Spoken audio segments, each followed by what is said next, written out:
কাহিনী শুনেছি, যেগুলো অলৌকিক কাহিনী, যেগুলো হয়তো বাস্তবে সম্ভব না, কিন্তু মায়ের কৃপায় সেগুলো হয়েছে।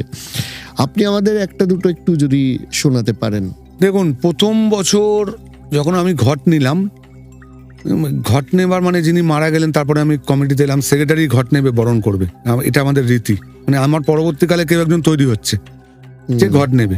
এবার ঘটের প্রাপ্তিটা, যার মাথায় ঘট থাকবে না, তার একটা আলাদা ওই সময় শক্তি তৈরি হয়ে যায়। এটা আমি আমার দিক থেকে উপলব্ধি করেছি। কেন, অত বড় ঘট, গঙ্গা থেকে জল নিয়ে আসা, প্রচুর ওয়েট হয়ে যায়।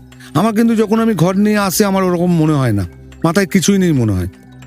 এবং পুজোর পর দিন থেকে আপনি যদি কোনোদিন পুজোয় আসেন, দেখবেন 2:30-3টে নাগাদ আমি ওই মায়ের সামনে দাঁড়িয়ে দাঁড়িয়ে দেখি মাকে, যে মায়ের রূপ দেখছি, মায়ের কি কম আছে, মাকে কিরমভাবে করতে হবে। মায়ের দিকে তাকাতে চোখে জল চলে আসে আমারও। মায়ের দিকে যদি আপনি এক দৃষ্টিতে তাকিয়ে থাকেন, আপনার চোখে জল চলে আসে।